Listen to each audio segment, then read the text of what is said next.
Okay, just going to keep right on rolling.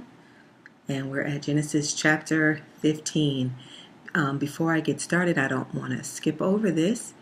And we have run into the famous and mysterious Melchizedek, king of Salem. Let's see, was there anything else? Oh, I guess it was pretty obvious what happened there. Abram went and it says he slaughtered Chedorlaomer and the kings that were with him, and brought back Lot and all the people of Sodom and the goods of Sodom. And he refused to take a reward of the king of Sodom. And he only took, enough that would compensate and feed the men that were brought with him, to give them their part. But as for him, he did not take a reward of man for what he had done.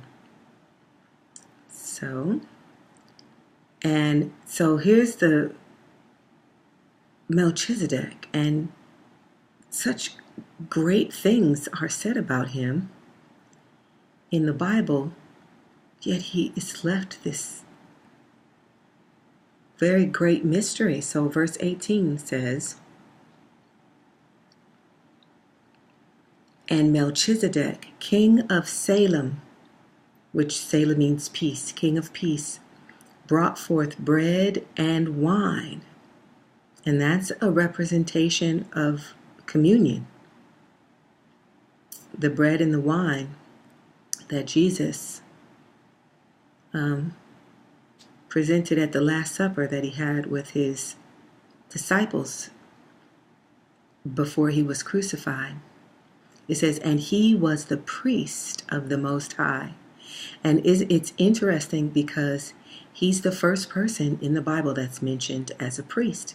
And as you know, the priesthood was established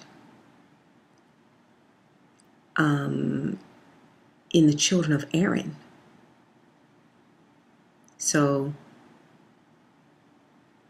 every priest of God that you hear mentioned through the Bible is of Aaron, except for, of course, the false priests of Baal and the prophets of Baal and all that stuff. But whenever you hear about a priest of the Most High God, you always hear he was of the order of Aaron. So here's this Melchizedek, who is called a priest, the priest of the Most High God. And then that's all that's said about him.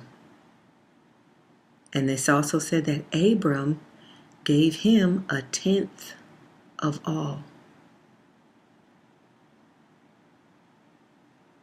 So he blessed Abraham. "Blessed be the Most High God, which hath delivered thine enemies into thy hand, and hath given him, and he gave him tithe of all." So Abraham gave him a tenth of all of the spoil. "And the king of Sodom." So anyway, what I want to do is go to the New Testament really quick and show where Melchizedek is mentioned again. And then we get a little more detail from Paul, but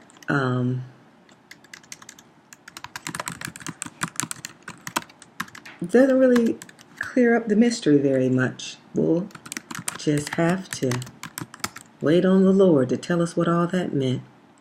So we're in Hebrews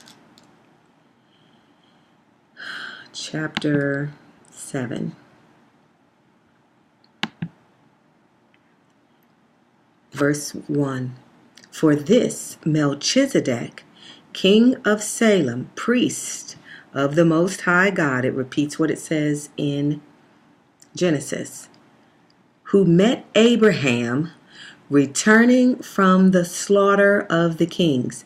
So at this point in Genesis, Abraham is still called by the name of Abram.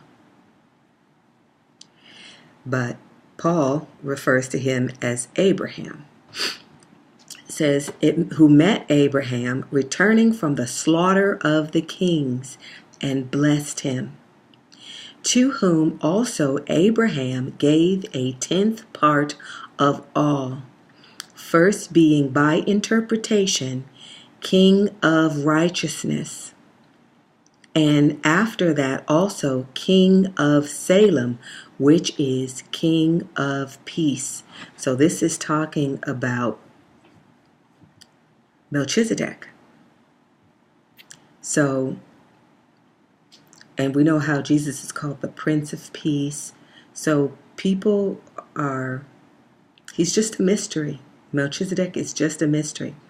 And it goes on to say in verse 3, without father, without mother, without descent, having neither beginning of days nor end of life, but made like unto the Son of God, abideth a priest continually.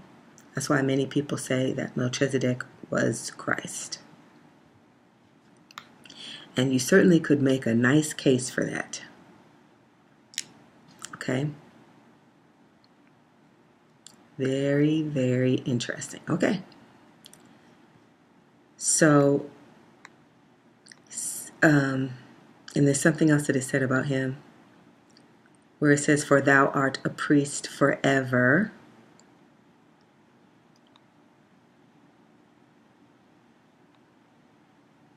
Verse 17 says, for he testifieth, thou art a priest forever after the order of Melchizedek. So, what Paul was talking about in this chapter was how the priesthood was changed from the type of priesthood that the sons of Aaron carried out, which was killing animals and sprinkling the people with the blood of those animals in their rituals in order to purge the sins from the people. But Jesus, it says, this is a new priesthood. The priesthood, verse 12 says, for the priesthood being changed, there is made a necessity, a change also of the law. For he of whom these things are spoken, talking about Melchizedek, pertaineth to another tribe, of the which no man gave attendance at the altar. And that's true of both Melchizedek, because obviously he can't come from Aaron because he was before Aaron. And in fact, here it says he doesn't have a beginning or an end. Now, who does that also sound like? Then, so Jesus came from the tribe of Judah, also not associated with Aaron. So that this is a whole different priesthood that Jesus is bringing forth from us. More evidence that we are not to return to the law for salvation, but to use the law for what it is, a schoolmaster, for what we can learn from the law, because the law is righteous. But if you go back and try to live by and in the deeds of the law, you will have missed Christ. Okay, so that's enough. And also comparing Melchizedek to Christ, verse 16 says, who is made not after the law of a carnal commandment, but after the power of an endless life. So, not this guy, some guy or another is a priest because he was the son of Aaron. So that is weak compared to the fact that Jesus Christ was made our high priest by the fact that he is eternal. So I don't know which priest you'd rather have. So for all the Hebrew Israelites and all the people who want to go back and follow the law and all that. I don't understand you. I'm sticking with Jesus. So let's see how much time I have here. I can read chapter 15. Okay. After these things, Genesis chapter 15, after these things, the word of the Lord came unto Abram in a vision, saying, Fear not, Abram, I am thy shield and thy exceeding great reward. And Abram said, Lord God, what wilt thou give me, seeing I go childless, and the steward of my house, this Eliezer of Damascus? And Abram said, Behold, to me thou hast given no seed, and lo, one born in my house is mine heir. And behold, the word of the Lord came unto him, saying, This shall not be thine heir, but he that shall come forth out of thine own bowels shall be thine heir. So Abram, because he hadn't had any children, because as we read chapters back, Sarah was barren.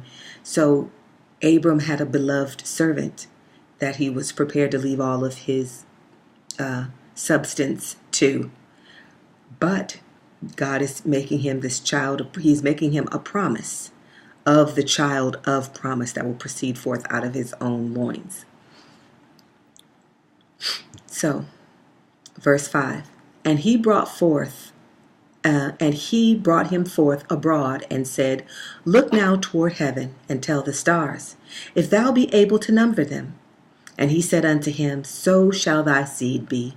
And he believed the Lord, and he counted it to him for righteousness. This is why it said that Abraham is the father of faith, because he believed the Lord.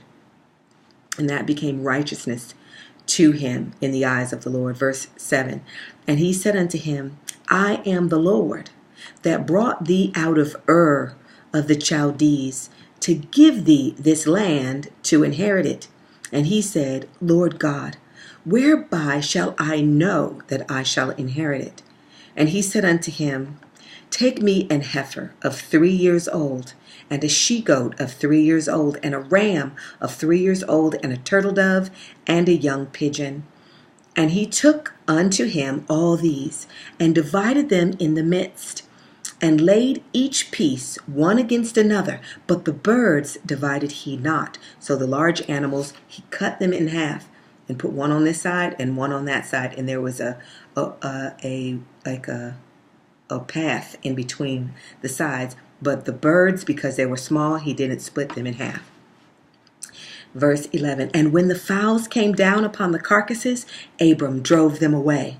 And when the sun was going down, a deep sleep fell upon Abram, and lo, an horror of great darkness fell upon him. And he said unto Abram, Know of a surety that thy seed shall be a stranger in a land that is not theirs, and shall serve them, and they shall afflict them 400 years. And also that nation whom they shall serve will I judge, and afterward shall they come out with great substance. And thou shalt go to thy fathers in peace. Thou shalt be buried in a good old age. But in the 4th generation they shall come hither again, for the iniquity of the Amorites is not yet full. And it came to pass that when the sun went down and it was dark, behold, a smoking furnace and a burning lamp that passed between those pieces. In the same day the Lord made a covenant with Abram, saying, Unto thy seed have I given this land, from the river of Egypt unto the great river, the river Euphrates, and the Kenites, and the Kenizzites, and the Cadmonites, and the Hittites, and the Perizzites, and the Rephaims, and the Amorites, and the Canaanites, and the Girgashites, and the Jebusites. So that what I read from verse 13 is God telling Abraham that that his seed that he doesn't even have yet, because Abraham's the father of faith, he believes all this stuff, he remembers it, and he passes it all on because he believes God. So God is telling him that his seed is going to go into captivity in Egypt. I'll be back in the next video.